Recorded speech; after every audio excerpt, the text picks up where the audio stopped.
Hello, welcome back. I'm Tanya from Tanya's Witchy Kitchen, and Happy New Year to you all.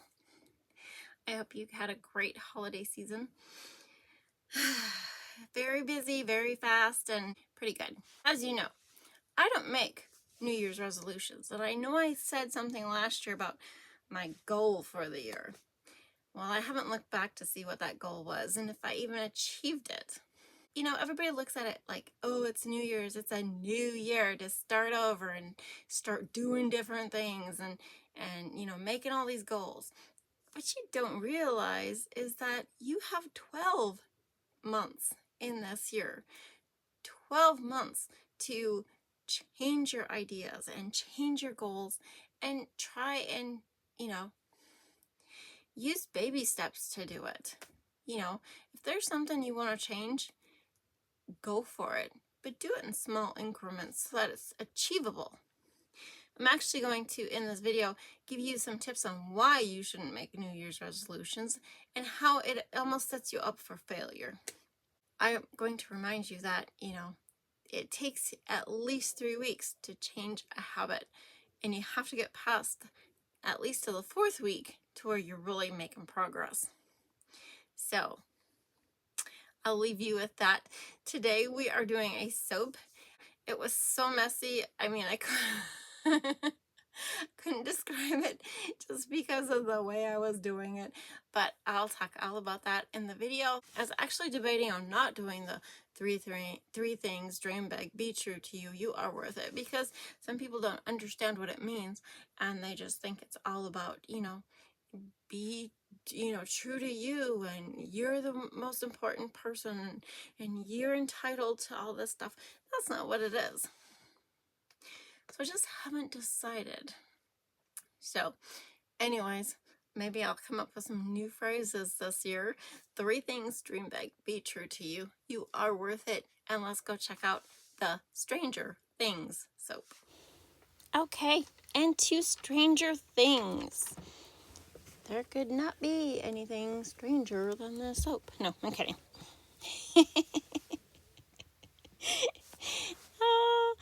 But my husband actually picked out this fragrance oil. I gave him like 2 or 3 options, and this is the one he chose.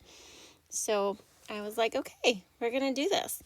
Because I've been, you know, monkeying around with all the fragrance oils. I have a fragrance oil addiction, and I'm trying to not buy any fragrance oils. Like, I bought all my spring and some summer, and my basic regular ones. So I hope I'm not going to buy any more fragrance oils, because I got fragrance oils like just outpouring all over. I have no more space for them. Does anybody else have this problem? Oh, okay. Talking about the soap. So Stranger Things was actually a very expensive fragrance oil called Santal 33 from Wholesale Supplies Plus. And I actually waited and waited. It was in my cart forever. Waited and waited because I was like, I just can't spend that much money on this fragrance oil, right? So that's a thing. But finally it went on sale, and I scooped it up before it was gone, because it is one of those where, you know, people like it, and I can see why. First of all, it soaps beautifully. I suppose maybe it depends on your soap batter or recipe. I did my master butter batch number 1 with shea, and that always seems to stay fairly fluid for quite a long time. So that was exciting. And my colors for this, I want to make it kind of a standout manly bar. So my colors for this were, boy, I am not going to be able to tell you exactly. One is Klein Blue, which I think is the one, boy, this is hard. One is Klein Blue. I think that was the Klein Blue. And then there's Making Waves, and both of those are from Nurture Soap. And then there's Aphrodite blue, which I think is the very first one I poured, and that is from Mad Micas. There's also partially titanium dioxide and partially black activated charcoal, which I know you know which one is the black activated charcoal and which one is the titanium dioxide. It's the blues I'm a little confused with, but whatever. I think I got them right. There's just so many blues in this. But it, my thought process was a bunch of lines and like a side pour. And I actually debated on doing a wood grain type cut, but in the end I decided not to because of just the way things were progressing. Did it thicken up? A little, but not really. Not when you see how long it took me to pour this thing. It's kind of a very boring pour, kind of like mixing the colors here. It's kind of a boring pour. That is making waves. Yes, that color I'm mixing right now, that is making waves. And the one on the bottom is definitely Climb Blue, and that one is definitely Aphrodite Blue. And this is not supposed to discolor at all, so I went with a 6% fragrance oil usage just because I could use the whole 2-ounce bottle. It works, right? The problem is when I weighed it out, there's only 1.8 ounces in the bottle, so I was a little peeved because I thought they're supposed to do them by weight and not volume. So if I weigh it out, it should weigh out to 2 ounces, not 1.8. Okay, but anyway, the thought process, like I said, was to pour each color down the side of the mold one at a time in the same pattern. You can already see what the problem with this is going to be, right? First of all, it did stay fluid. It was thick enough to do a nice pour, but fluid. The problem is my table is not that big because half of it is for workspace and the other half is for all my shenanigans that are over there. So I literally am putting these containers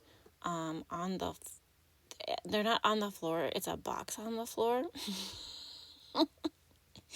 And by the time I was done, my hands were just, because you're wiping that tip of the container, right?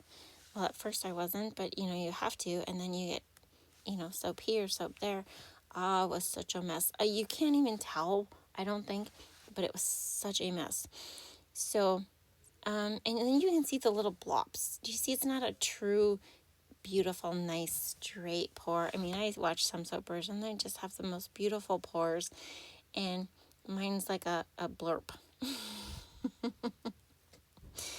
Blurp on a radar screen. What can I say? Seriously. It's like, so this is what I did. This was my pour. Okay? But, so I was reading, it's called the True You Journal, and it says, New Year, New You, the toxic mindset that's setting you up for failure. And it's had some really great ideas. So, first of all, self-improvement is a positive goal, right? But can you really change yourself? There's no such thing as a personality makeover. Hold on to what's special to you, right? You're unique. And why would you want to change that? Don't compare yourself to others, right? That's not going to make you happy.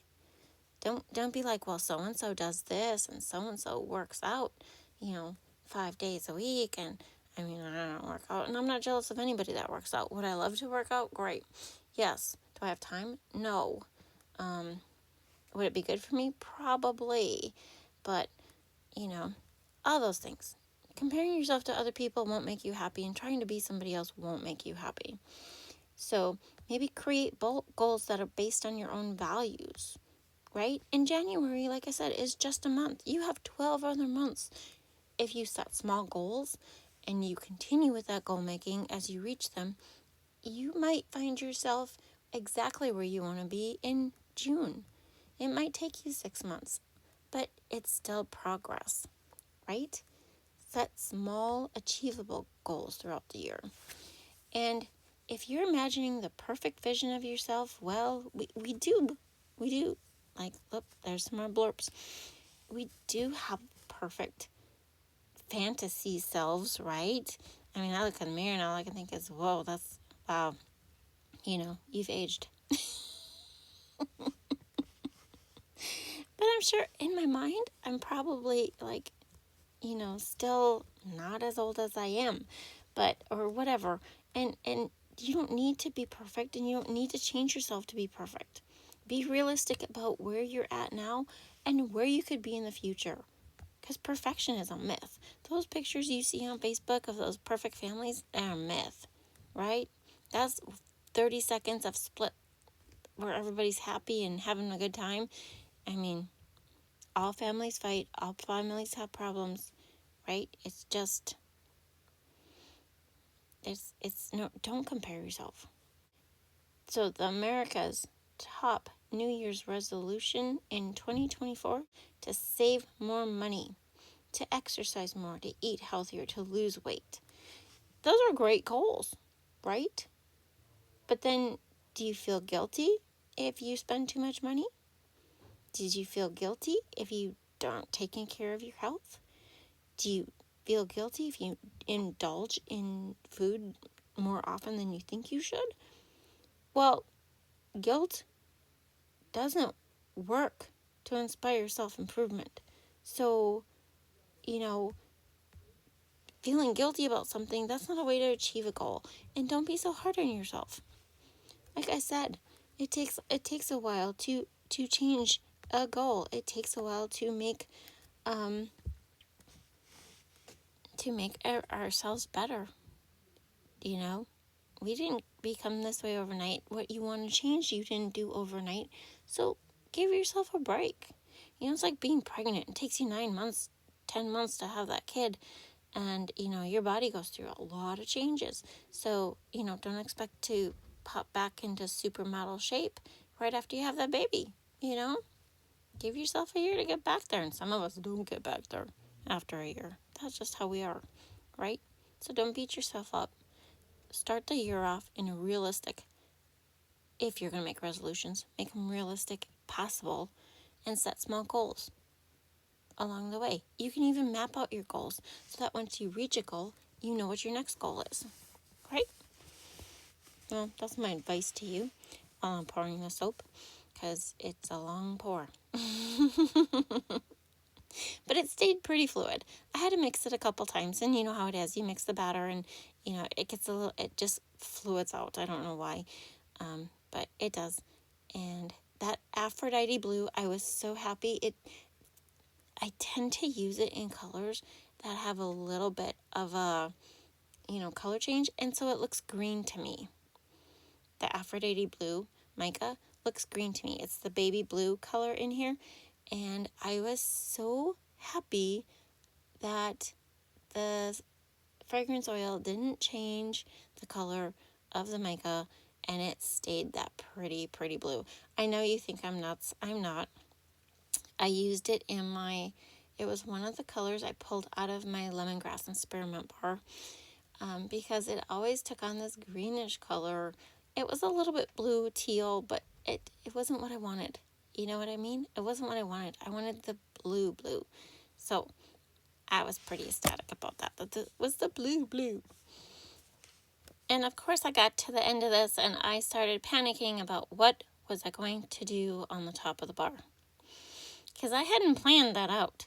Sometimes I don't plan it out till I get to the end, but that usually ends up in something that's not going to, take over very well and not a good idea. And sometimes it just depends on where I'm at with my soap batter, especially with something like this where you're pouring it individually. It's not a bowl swirl where you're dumping it all in the bowl, or something like that. So I decided to do it kind of like the top of Okay, not exactly. I was kind of aiming for it, like Angel's Orchard, right? Or, but this is my tall skinny mold, and so it's a lot shorter across the top than when I make my Angel Orchard board. So I just decided to flick the soap batter and kind of pull it up away from the sides, which is good with this tall skinny mold because I always end up with a little bit more batter than I probably should, but that's okay. I don't mind it. I'm pretty sure my customers don't mind a little extra either. So that's what I did, and it sure looked pretty. Here's the bar. I did steam it really hard because I did not want any soda ash coming out. I did freeze it before I took it out of the mold. I do that all the time with my tall skinny just because, want to get it out of there.